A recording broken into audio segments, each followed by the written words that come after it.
Welcome to Loans and Drones. This is Bill Pendley, and I am sitting with Matt Davis, one of our top producing loan officers at Union Home Mortgage. He's hitting numbers that nobody else is hitting, and we're going to get into it today to find out how Matt's doing it.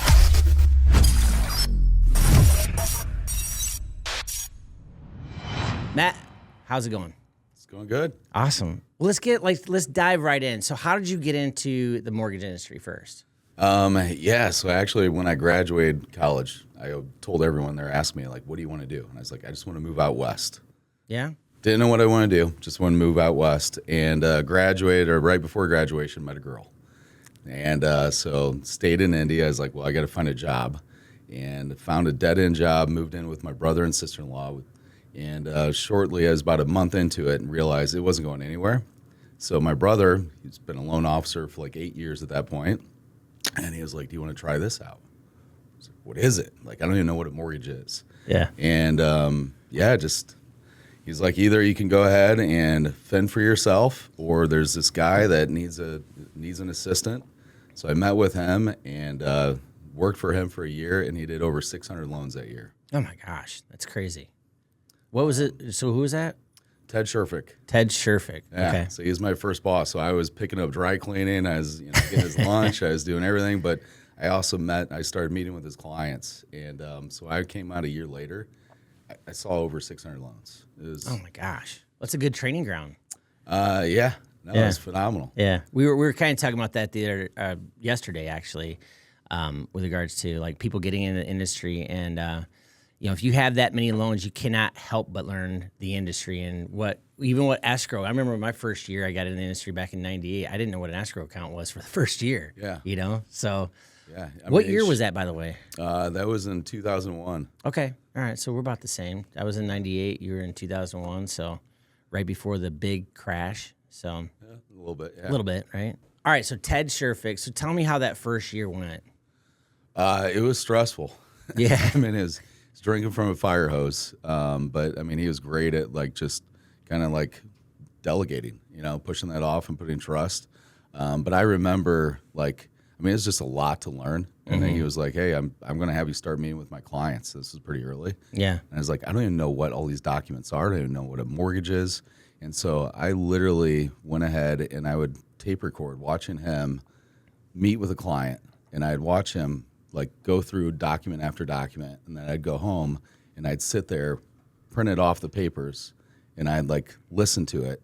And then just kind of like learn every single page as far as, all right, this is how you go ahead and explain it. Yeah. I didn't want to mess it up. Yeah.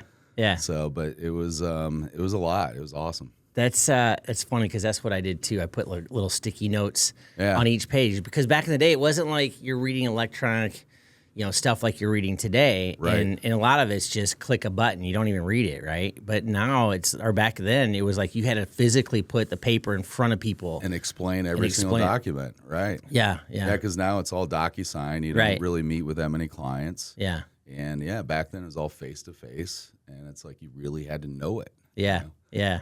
That's I'm awesome. trying to remember the last time that someone like asked about like, well, what is this disclosure? Right. It doesn't even happen anymore. Right. Yeah. I mean, mostly people are just concerned about the numbers. Right. And if you can master that fee sheet, then, I always say people want to know two things. What am I coming to closing with and what's the monthly payment? Right. That's it. But all the other stuff is just minutia. Yeah, but it was like 25 pages. You had to go through and explain like what all the government language was. Yeah. And so, you don't want to you didn't want to fake it, right?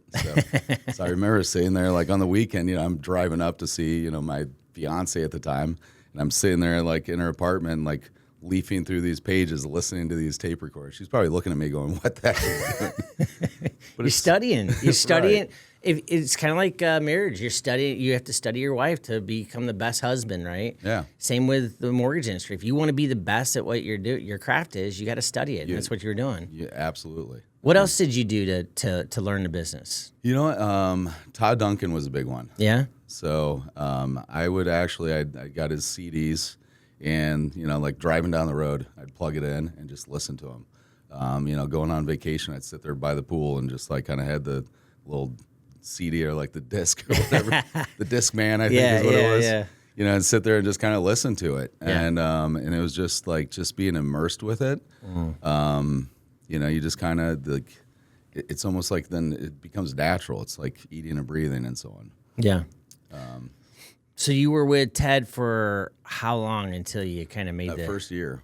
So the first year, and then after that, you decided to kind of fly the nest, so to speak. So he pretty much had a program going, whereas every single year he brought in like a new person, trained him up, and he was the assistant, and then he'd let you go, and so I ended up working under Butch, which is Warren Harling after that for like the next 18 years. But okay, what company was that you started with at the very beginning? That was First Horizon. First Horizon. It was a bank? Yeah. Okay, cool. So what was your first year like independently, as a loan officer? What was that like?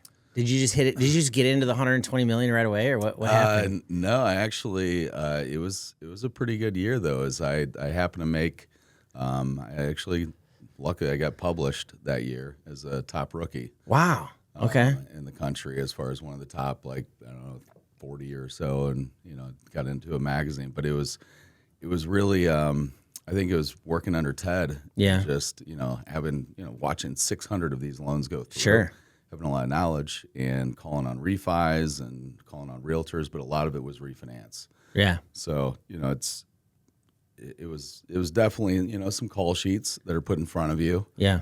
But it was knowing how to navigate that and how to talk it through. Compared to if I didn't work under him, I guess I wouldn't have had that. Yeah. Yeah. So it makes a world of difference when you have somebody that's a mentor that has the volume to sustain, the training, and then on top of that, being a good trainer in general, right? Yeah. But that was 20 million, I think, that year. You did 20 million first year independently. Yeah. That's good. Jeez. In those days, that's huge. And then so how did the progression go? Like, when did you start seeing like the big numbers? Like, was there a pivotal moment that like led you to that, or what? How did that change? I think a couple of things. So like the year after that, actually, I went backwards. Definitely, or actually, it's about the same, maybe a little bit backwards, but because the refi started to dry up at that time, and and also the initial success was like, well, this is great. I'm gonna go. So I started golfing like 5 days a week. It's like, why not, right? I don't have any kids. Right. So you're taking out clients and so on, but it's just a lot of that, and then all of a sudden you realize like, oh, I got to go hunt as far as getting that purchase business, because the refinance is not always there. Yeah. So I definitely took a step backwards there for a couple of years. As I had to like rebuild that. Yeah. And then it was, I don't remember what year, but I kept telling my boss over and over, I was like, I need an assistant. I feel like I'm capped out. I can't go any further. And he's like, no, if you get an assistant, you're just going to work less. You're just going to have fun, whatever. I was like, no, I really do. I think at that time I was doing about 25 million or so. And finally he caved in, gave me an assistant, and I jumped to 40 million the next year. Wow. Okay. Never looked back. All right. So that makes a difference when you have somebody to You have to help have you. somebody to be able to delegate. That's the constant theme that I hear on this podcast is that we had another agent, Alice Chen, and she said, you need it before you think you need it, and that's where you were. You were at capped. I look at it this way too, is if you're at 20 to 25 million, to get to that other level, you need to have help in order to do that, because otherwise you'll burn yourself out. You have to. And so like Todd Duncan was a big one. He was like, know what your hour, like what's your worth per hour. Yeah. Like figure that out as far as what are you worth per hour. Everything that's below that dollar amount, delegate. So that was really early on. I was like, that's where I went ahead and I took that to the point of like, I'm not mowing the lawn anymore. I hired that out.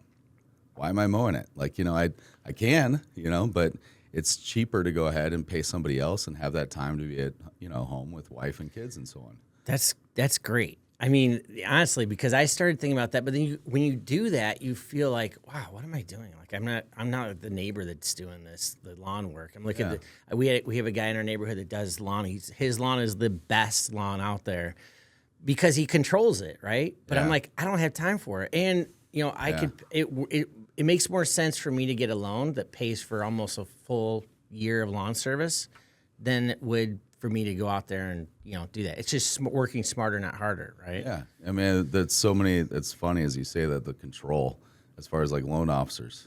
Yeah. They're like, I mean, anybody I think in sales, but also like loan officers, they're like big control freaks. And it's like, well, I can do it better. If I'm going to do everything, I want to make sure it's right and so on.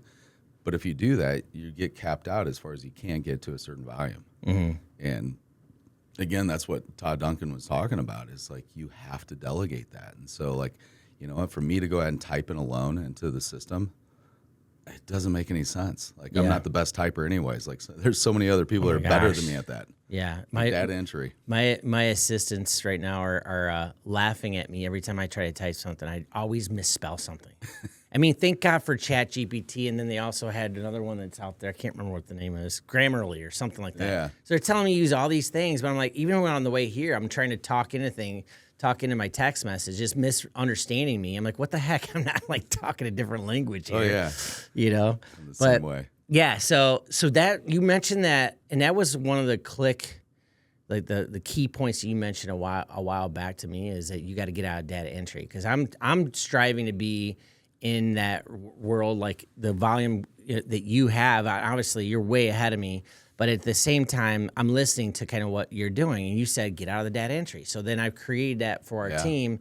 And it works. I mean, if you can be like a doctor nurse, you mentioned that too, be like a doctor nurse relationship with your team. It's not that their role is different. It's just you help each other and complement each other to hit different volume levels. Yeah. Yeah, so, actually, it's so Ted, because I was horrible at typing. It's so slow. Yeah. And I remember Ted Schurfer, he even gave me this like program or something. I could go ahead and like try to speed up your typing. And I tried that, and I was like, I'm still not good.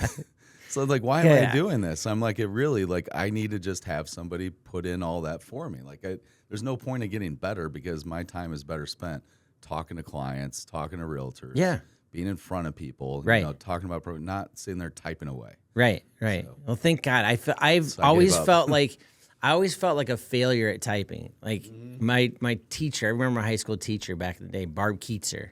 She loved us because we were all on the basketball team. So I don't know how I passed it, but I was still like typing with one finger, two fingers. I'm like, it was just terrible. I never got it. Some things you just don't get. Right. So, thank you for making me feel good. Otherwise, know your limits. No, I know. So that's huge. But there's no point of like trying to get better at that, because you can have somebody else. I mean, that's so key, is to have somebody else fill in your weaknesses. Yeah. Right. So, how many people do you have on your team right now? So I have a team captain, like an assistant team captain. I have a junior loan officer, and then I have another assistant as well. Okay, cool. And then, so let's talk about the big numbers, right? Everybody gets in the industry. Many people can't comprehend hitting 120 million. What does that look like to Matt Davis? Like when you hit that, like what does that look like? That was COVID years. That was video game numbers. COVID was a whole nother animal. Yeah. That was in COVID. We actually went back to back. It was right around 120 and then 121.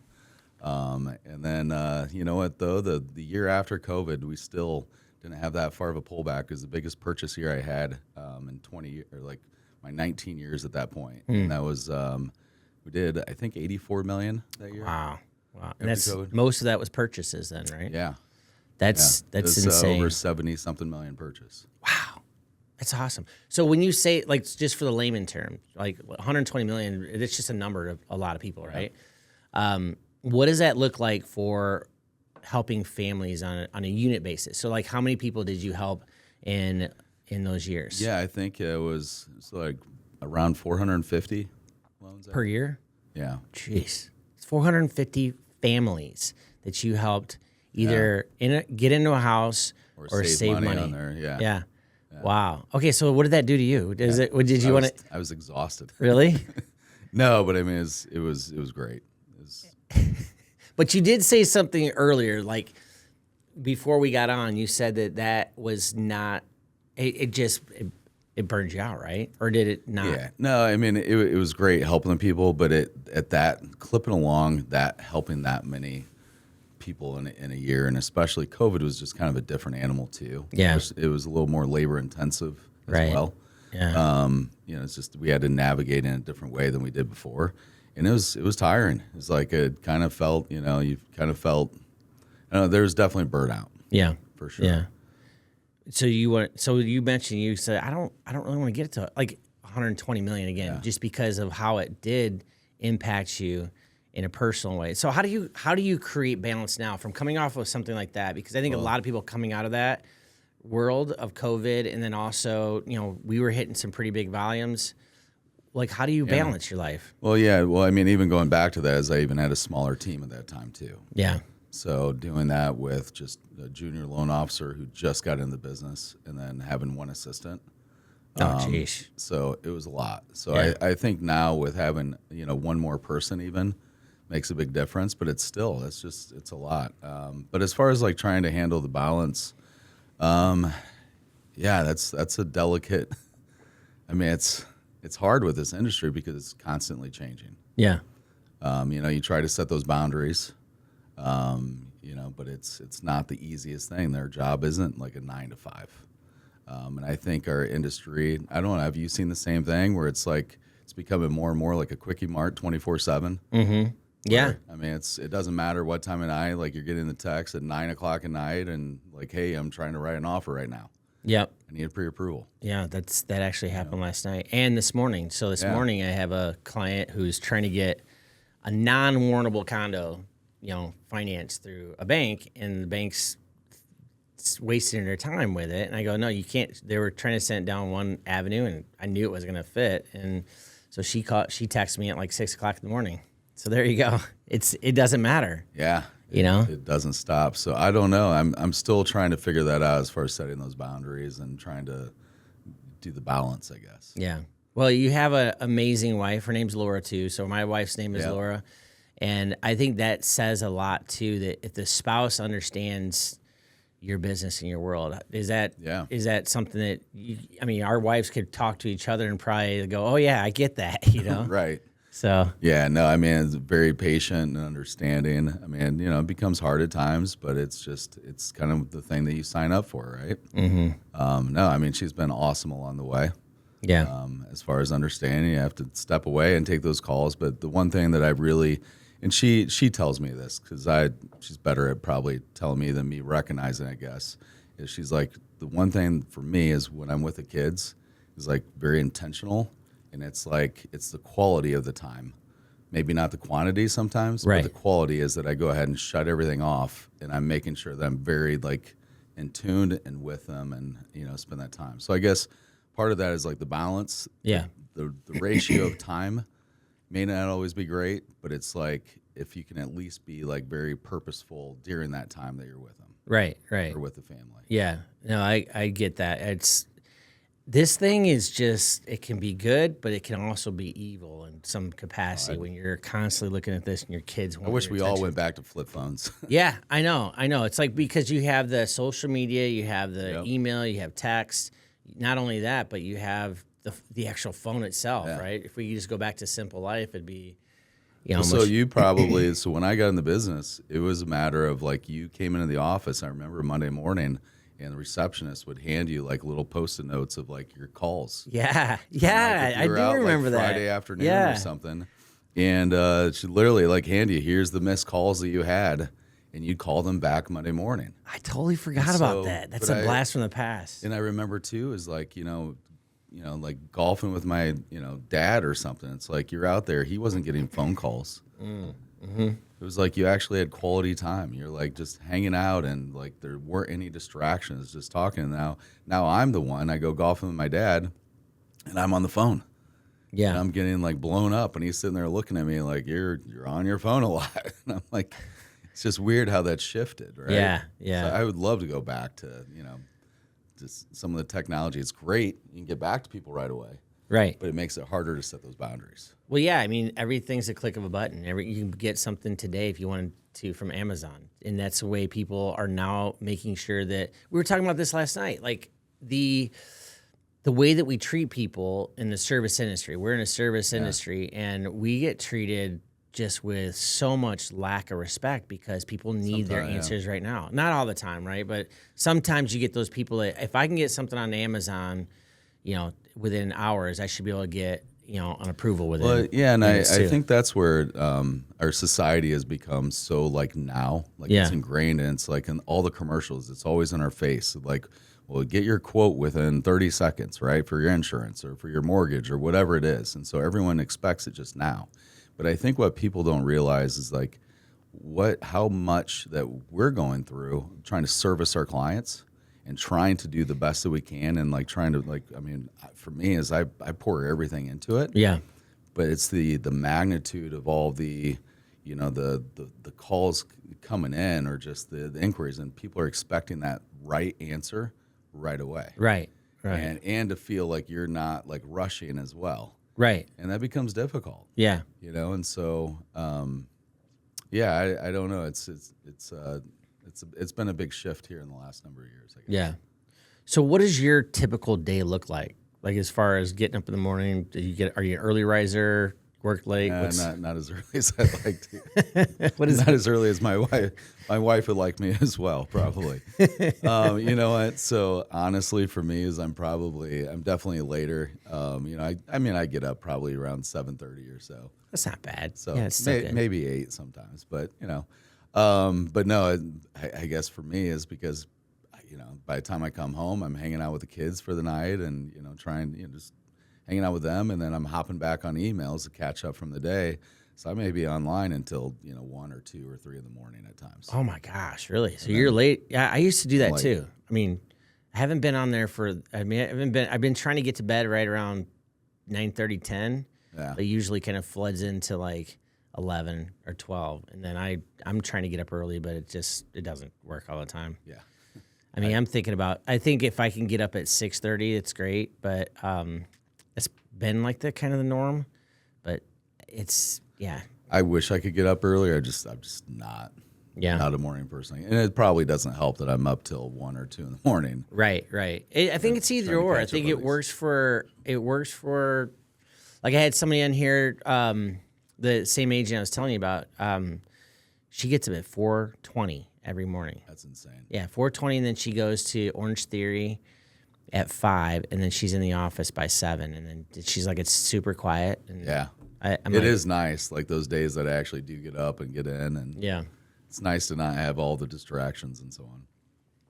Well, I'm amazed at the amount of volume that you've done, and even last year when we came over to Union Home Mortgage, you rose to the top like super, super fast. Like you did, I think 50 million just with Union Home in about 7 months, right? Was that the number? Yeah, I think it was right around 50, 51 or so. I mean, it's just amazing to see the type of volume that you're doing. And I appreciate you're inspiring to us other loan officers that are trying to get to that level. With that being said, I have 3 questions. This is kind of the turning point of our show where we have 3 random questions. All right. So this is kind of like speed dating questions. All right. So if you could be anywhere in the world today, where would it be? Italy. I've had a lot of people say that, haven't we? Yeah. Yeah. Have you been there before? I have. What do you like about it? Twice. So my wife's Italian. Okay. Yeah. So yeah, her mom is actually she has a lot of family still over there, and so 10 years ago we went there. I went with her and brother and her parents and so on, and it's awesome. And then we got to bring the kids about a year and a half ago. So we brought them over there, and we talked about it for months afterwards. All of us were like, I wish we could just still be there right now. Really? It's awesome. Wow. Yeah, the culture, the food, it's just a completely different laid back style. Yeah. I heard the food's cleaner over there too. Did you feel it? Did you feel that? Oh my gosh, I could eat anything and it didn't bother me. Really? Yeah. Okay. I can't eat dairy here. It really? Bothers me. Yeah. But over there, I was eating gelato and pizza and all day long. It was awesome. Oh my gosh. Well, my wife's Italian too, and her name's Laura. Yeah, there you go. Yeah, we should go there. We're like brothers from another mother. 100%. If you could meet anybody, whether they are living or non-living, just anybody in the world, who would it be? Oh man, that's tough. There's so many people out there. One that just sticks out. Michael Jordan would be one. Dude, that's exactly that's the answer I had when we were doing this with Travis. Yeah, I looked up to him so much with playing basketball growing up, and so that was the era. It's like even to the point, I mean, of course, everyone had the Air Jordans and so on, but, Yeah. I got one of his second, this is the one thing that kills me. I had his second year basketball card, not his rookie year, the one after. And I opened it up, and I was a little kid, and I went ahead and took a pin, and I just pinned it up on the wall on his poster. Oh, no. Not knowing that Not thing's going knowing to be it. worth a lot Yes. of money later on. It's So- crazy how like, much those things get. Oh, I know. 20 years later, I was like, all right, I'm putting white out in it and like trying to fill it in and like taking a razor blade and like no one will notice, right? Yeah. Yeah. But no, Michael Jordan, that would be, I don't know, it'd be pretty cool to meet him. How much is that card worth, by the way? I haven't looked it up. But Oh. I don't want I was- to kill myself. Yeah, I know. I think I had something along. Mine was. I don't think it was first, but you always had one kid in the neighborhood who had like 500 of that card. Like Right. like this kid, he just knew. He knew exactly what he was getting into. His dad helped him too. Yeah. So that's that was the other thing. All right, food. What is, if you could have anything in the world as far as besides the Panera breakfast sandwich that you had earlier, because that was looking good. It was pretty good. I know. What would you eat if it was like your last meal, let's say? I would say Wagyu beef at Nobu in New York. Everybody's saying Wagyu. I don't. Yeah, really? Okay, so I still. Best meal that I ever had was actually like there at Nobu. Really? Yeah. And where is that at? It's in New York. New York. Nobu. So it was 2019. That was actually pretty cool. It was, for our company, they went ahead and rolled out the red carpet. And, the top 10 in the company, we got invited to go out there.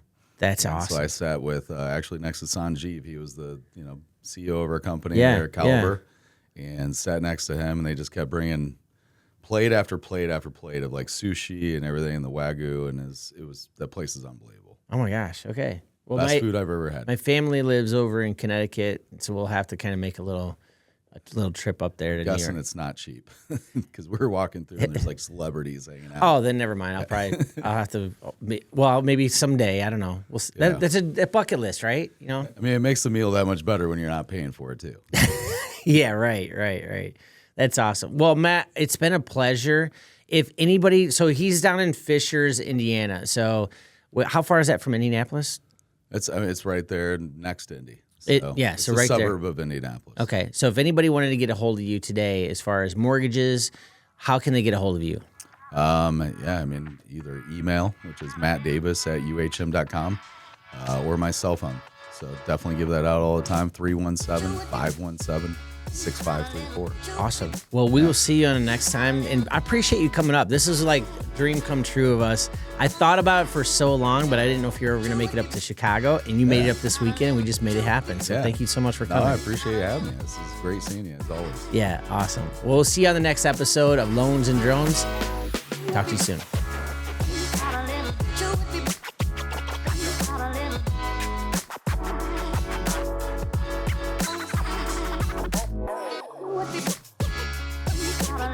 Truth be